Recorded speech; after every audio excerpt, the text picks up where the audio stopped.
Welcome to Bonjour-Hi, the French-Canadian morning news show live from Montreal. Welcome to MsMojo, and today we're counting down our picks for the top 10 Bowen Yang SNL sketches. Do you happen to know the song Love 5? Well, maybe I heard it when I was a boy. I'll follow your lead. It's a shuffle and C, 4 on the floor. Just stay on the rhythm and you can't go wrong. Hit it. I was a mainstay here at the Duplex in the great before. And say, one of my favorite performers just got back from a trip abroad. This is my time. I'm having my moment. I'm basically the Lizzo of China right now. For this list, we'll be looking at the comedian's greatest moments from his 2 seasons and counting on the legendary sketch show. What's your favorite Bowen Yang sketch? Let us know in the comments. Number 10, Outdoor Cabaret. One of the biggest industries to take a beating from the COVID-19 pandemic was the arts. Well, just look at us. I'd say we're doing pretty well for ourselves, right? Not really, Charlie. Our outdoor setup got decimated by a cab and a bus last week. In this sketch, Bowen and Cecily Strong play cabaret performers attempting to pull off an outdoor and socially distanced show. Host Jason Bateman plays a neglected piano player, as Yang and Strong show off their vocals by singing Judy Garland's Get Happy. Hallelujah. So let's sing a song of cheer again. I just want to say, I think as long as we have each other, we'll get through this. The pandemic or the performance? The sketch pays homage to New York by referencing things like Sardi's and the infamous Broadway Spider-Man musical. The scene sheds some brightness on a dark point in history by reminding everyone that the show must go on. Happy days are here again. Number 9, Madame Vivelda. Set in 2019 but aired in 2020, this sketch sees a group of friends, one played by Adele, go to a fortune teller to find out what the next year has in store. Little did they know, Yang plays one of said friends and starts off very excited for the reading. Yeah, 2019 has sucked, but I think 2020 is gonna be our year. That is until Kate McKinnon's Madame Vivelda tells 2 very confusing fortunes. Yang's Spencer attempts to back out, but she claims she senses some Fun travel in your future, yeah. Oh, you do? Okay, good.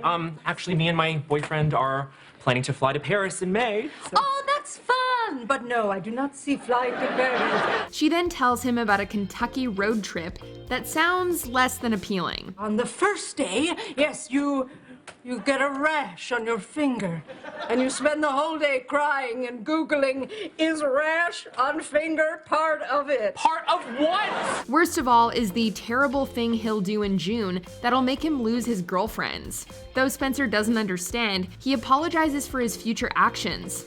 And we're left uncomfortably but knowingly laughing at the implications of both this and the final vision. Okay, we gotta go. This is too much. Okay, yeah, but girls, do me a favor. If any of you see J.K. Rowling, please tell her, stick to the books.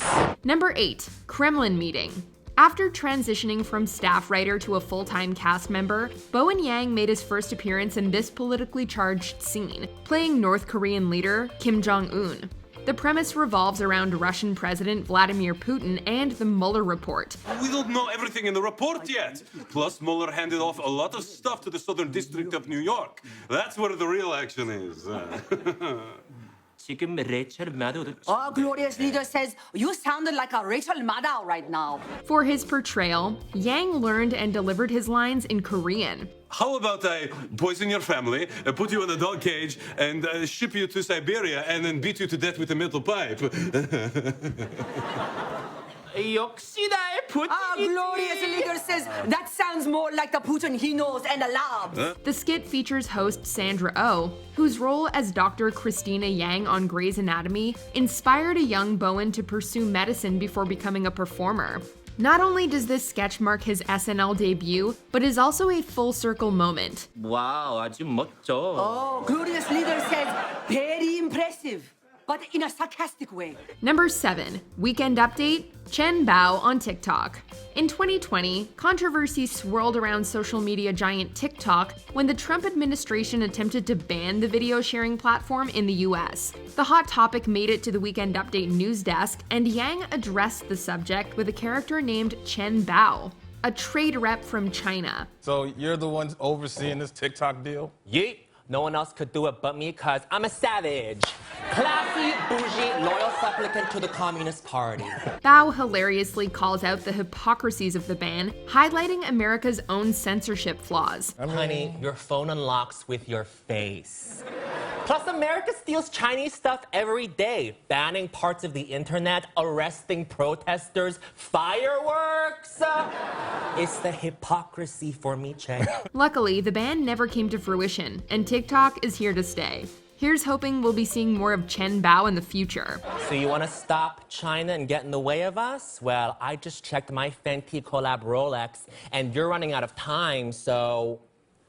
Girl, don't do it. It's not worth it. Number 6, USO performance. I've got a song just for you, but first, I need a volunteer. Me.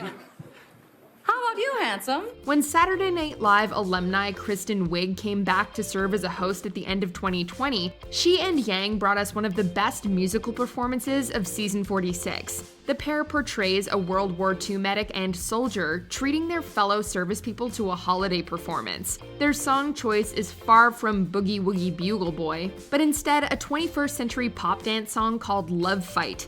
Doing you wrong ain't doing me right. You're pissing me off, baby. It's a love fight. The song details cheating allegations between a couple and calls out gender roles in pop music, with Bowen and Kristen serving up some serious vocals. Musical guest Dua Lipa even makes a surprise cameo in the scene, which ends on a surprisingly patriotic note. How can I make it up to you both? Why, it's simple. Defeat the Nazis. Mama, you ain't saying nothing but a word. Number 5, SoulCycle.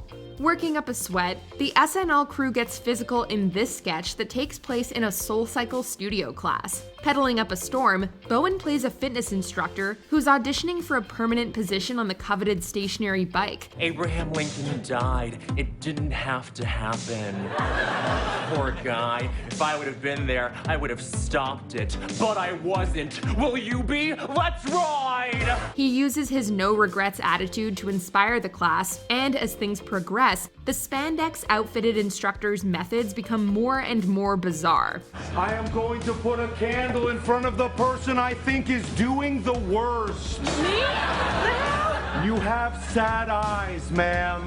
Things even get to the point where Yang's character confesses to flushing his computer to detox away negative things like racism and intolerance. Because I don't need that negativity in my life. Let's ride! Number 4, Bonjour-Hi. Montreal, the best parts of Canada and the worst parts of France. My name is Jean-Laurence or John Larry. In this sketch, Bowen and Kate McKinnon play a pair of French-Canadian news reporters who host what may be the most aimless broadcast ever. Jean-Fred, your thoughts? Yes. Or no, I'm sorry, I don't speak whatever French this is. Much to viewers' delight, the newscast never gets to the point of anything, with the anchors quickly bouncing from topic to topic. It's full of Canadian and Quebecois references, even featuring a segment with Issa Rae called Drake Watch, poking fun at Toronto's fascination with the rapper. Drake is not here. Then why are you there? Oh, as you can see on the cover of his famous album Views, Drake frequents this very location. So I thought I should check, but désolé, pas de Drake. Bowen masterfully channels a French-Canadian accent and tops things off with a passionate Celine Dion tribute, belting out That's the Way It Is, which can only be described as très magnifique.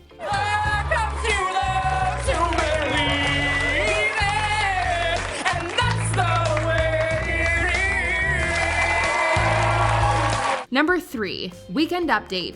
Fran Lebowitz and Martin Scorsese on New York City. Soon after Martin Scorsese's docuseries, Pretend It's a City, profiling writer Fran Lebowitz, premiered on Netflix, SNL took the opportunity to have some lighthearted fun. During Weekend Update, Bowen portrayed the wry Lebowitz along with Kyle Mooney as Scorsese. Somebody asked me my range. I said I can sit and I can sit down. And the people who went to these talks, they were children. They'd ask me, should I be a writer? Should I be a filmmaker? I say, no, you You should be something useful. Be a piece of melon wrapped in prosciutto.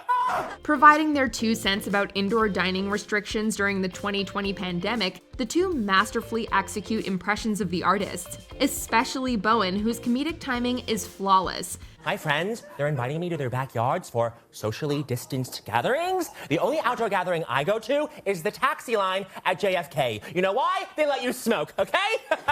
Following the episode, in an interview with the Los Angeles Times, Leibowitz stated that she didn't take too kindly to the impression. But as Yang later stated on Late Night with Seth Meyers, he took her comment in stride, seeing it as a compliment. I think that if Fran Lebowitz said, "Oh my God, I loved it, and it's so cool to be on SNL," like, it would just ruin everything. Terrible. Yeah, absolutely. So I wear it as a badge of honor that she did not like my portrayal of her. Number 2, Weekend Update. Do more to stop Asian hate. I can't address any of this without bringing up class or gender or imperialism. I don't even want to be doing this update piece. In this Weekend Update segment, Bowen Yang takes a moment to address the surge of hate crimes targeting the Asian community. In the piece, Bowen speaks as himself, using humor to open up a dialogue. Later on in his speech, Yang asks the audience to do more and step up to end racism. Why are you telling me that you tipped your manicurist well? Let me know when you get on your knees and scrub her feet while she looks at your phone. Do more. The moment serves as a reminder that platforms like SNL can activate change and be used to amplify voices. The GoFundMe for Xiao Junxie, the grandmother who fought back against her attacker, raised $900,000, which she immediately gave back to the community. That's where we are as Asians. Now come meet us there. Leaving audiences with the parting words to ride at dawn to fight against hate and create safer spaces, he sets in motion a call to action.